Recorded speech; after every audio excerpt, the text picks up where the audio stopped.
Assalamualaikum warahmatullahi wabarakatuh. Halo teman-teman, selamat datang di channel Misteri Malam bersama saya Bang Ben. Kali ini saya akan membawakan cerita mistis untuk menemani teman-teman yang mau rebahan. Kali ini saya akan membawakan dua cerpen. Untuk cerpen yang pertama berjudul Rumah Angker. Oke. Gak usah berlama-lama, langsung saja. Gunakan headset, tarik selimut, pejamkan mata, mari kita gasken. Tanya, rumah itu sudah lama kosong. Tapi warga sekitar percaya, rumah itu belum benar-benar ditinggalkan. Karena masih ada satu tamu, yang belum pernah pulang. Aku masih ingat malam itu. Hujan baru saja reda. Aku dan 3 temanku, Bayu, Reza, sama Rini, nekat naik motor ke lereng Merapi buat cari bahan konten buat channel horor kita. Tujuan kami satu, rumah kosong yang katanya angker banget. Lokasinya di Dusun Batur, agak masuk ke dalam dari jalan utama. Gak semua warga mau cerita soal rumah itu. Katanya, udah, jangan main ke sana. Rumah itu masih nunggu tamunya yang terakhir. Jujur aja, kami mikirnya itu cuma bumbu cerita biar serem. Tapi ternyata, pas sampai di depan rumah itu, suasananya beda. Sunyi banget, bahkan jangkrik aja kayak males bunyi. Rumahnya besar, tua, catnya udah ngelupas, jendelanya kebanyakan pecah. Tapi yang aneh, pintu rumahnya terbuka sedikit. Reza langsung nyalain kamera. "Yuk masuk, jangan lama-lama," katanya. Aku ngikut. Rini sempat ragu, tapi akhirnya ikut juga. Begitu kaki kami nginjak lantai rumah itu, bau apek campur amis langsung nyambut. Tapi yang paling bikin merinding, lantai kayunya kayak ngeluarin suara kriek tiap kami melangkah, kayak ada yang dengerin dari atas. Kami muter-muter di ruang tamu, kamar, dapur, dan semuanya kosong. Tapi pas kami buka kamar paling ujung, Bayu langsung berhenti jalan. "Ada orang," katanya pelan. Aku langsung nyorot senter ke dalam. Di pojokan kamar itu, ada kursi kayu reyot, dan di atasnya, kayak ada sosok duduk diam. Tapi tubuhnya nunduk, rambutnya panjang, gak kelihatan wajahnya. Pikir kami itu manekin atau orang iseng. Tapi pas Reza nyalain flash kamera, wajahnya ngebalik cepet banget ke arah kami. Matanya putih, mukanya pucat, bibirnya sobek. Rini langsung jerit dan lari keluar rumah. Kami semua panik, ikut lari nyusul. Tapi yang aneh, pas sampai di luar, Rini gak ada. Kami teriak-teriak manggil, nyari ke sekitar rumah, gak ada. Bahkan suara kami kayak ketelan kabut. Merapi malam itu tiba-tiba dingin dan mencekam. Bayu, yang paling kalem, ngeluarin HP buat hubungi orang desa. Tapi sinyalnya gak ada. Bahkan jam di HP kami semua, berhenti di angka pukul 23.13. Sama semua. Lalu dari balik rumah itu, terdengar suara perempuan nyanyi tembang Jawa lama, pelan banget, nadanya sedih. Tapi makin lama, makin dekat. Dan pintu rumah itu kembali terbuka sendiri. Bayu ngeluarin air mata. Dia langsung minta maaf, sujud ke tanah. "Ini salah gue maksa kalian ke sini. Aku ngerasa sesuatu narik bajuku dari belakang. Tapi pas aku noleh, gak ada siapa-siapa. Kami akhirnya lari tanpa arah, terus jalan sampai ketemu rumah penduduk yang lampunya masih nyala. Warga situ langsung kaget lihat kami datang malam-malam. Waktu kami nanya soal Rini dan rumah kosong itu, mereka semua diam. Lalu seorang bapak tua bilang pelan, "Dulu memang ada 5 anak muda yang masuk ke rumah itu. Tapi cuma 4 yang keluar. Dan salah satunya cewek. Namanya juga Rini." Aku ngerasa darahku dingin.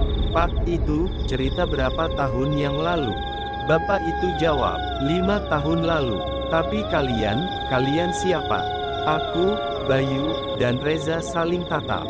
Lalu aku buka HP. Dan di layar yang gelap itu, bayangan kami cuma bertiga. Tapi di belakang kami, ada sosok keempat. Rambut panjang, wajahnya pucat, dan dia tersenyum. Rumah itu katanya cuma nunggu satu tamu terakhir. Tapi mungkin, yang terakhir itu bukan Rini. Tapi, Kamu yang dengar cerita ini sekarang. Follow untuk cerita horor dari Tanah Jawa berikutnya. Bagaimana teman-teman ceritanya cukup menegangkan belum? Cerita yang kedua ini berjudul Sinden Terakhir. Langsung aja, mari kita gasken. Waktu itu aku baru aja lulus kuliah dan balik ke kampung halaman di daerah Sleman, Yogyakarta. Kampungku gak jauh dari lereng Gunung Merapi, suasananya sejuk dan masih banyak yang kental sama budaya Jawa. Salah satunya ya soal pertunjukan wayang kulit. Biasanya diadakan kalau ada bersih desa, selamatan, atau peringatan tertentu. Nah, malam itu ada pementasan wayang yang katanya spesial banget. Katanya karena sinden yang tampil adalah sinden legendaris yang udah lama menghilang dari dunia pertunjukan. Namanya Mbok Lastri. Aku tahu nama itu dari ibu. Katanya dulu, Mbok Lastri sering tampil bareng dalang-dalang besar, suaranya khas banget, bikin merinding.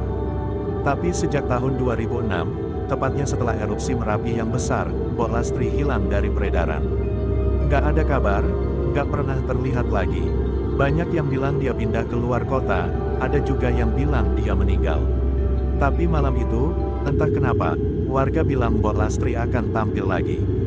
Bahkan pementasannya nggak di balai desa, tapi di tanah lapang dekat lereng, tempat yang jarang dipakai karena katanya keramat. Aku yang penasaran, langsung ajak temanku, Rio, buat nonton.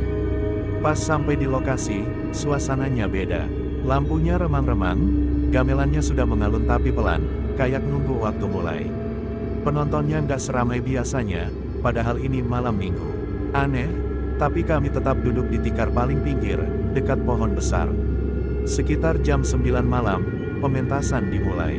Dalangnya masih muda, tapi yang mencuri perhatian semua orang adalah suara sindennya. Suara itu, merdu banget, tapi juga ada nuansa sedih dan berat. Nggak seperti suara sinden biasa. Aku dan Rio langsung saling pandang, merinding. Bahkan dari tempat dudukku, bayangan sindennya samar, kayak ditutup kabut tipis. Nggak terlalu jelas wajahnya. Aku tanya ke bapak-bapak sebelah, "Pak, itu Mbok Lastri ya?" Dia cuma ngangguk pelan, lalu bisik, "Iya, tapi jangan dibahas di sini. Beliau cuma datang malam ini." Semakin lama, suasana makin aneh.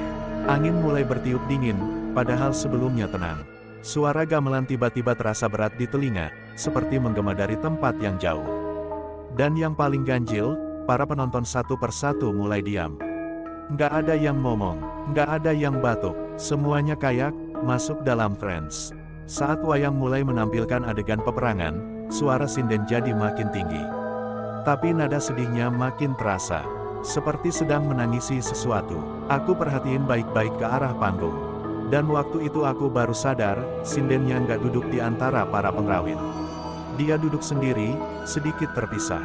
Dan, posisinya menghadap ke arah Gunung Merapi. Rio bisik pelan, "Lo ngerasa nggak, suasananya kayak makin jauh dari dunia nyata?" Aku cuma bisa angguk. Dan tiba-tiba, lampu padam. Gelap, cuma suara gamelan yang masih main sendiri.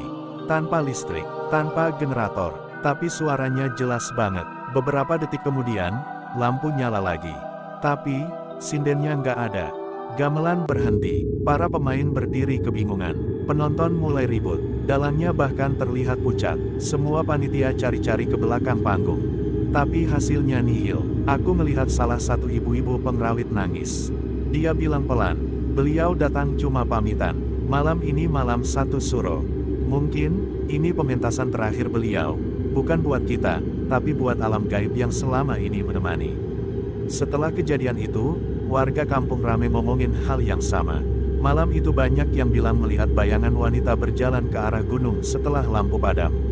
Ada juga yang bilang sempat dengar suara sinden menyanyi sendiri di tengah kebun tembakau, jauh dari panggung. Bahkan 2 hari kemudian, ada warga yang nemuin selendang sinden warna hitam di atas batu besar dekat sungai bawah Merapi. Basah, tapi nggak hujan semalaman. Nggak ada yang bisa jelasin apa yang sebenarnya terjadi malam itu. Tapi satu hal yang pasti, sejak malam itu, nggak ada lagi pementasan wayang di tempat itu. Warga bilang cukup sekali memanggil sang sinden, karena beliau bukan lagi bagian dari dunia kita.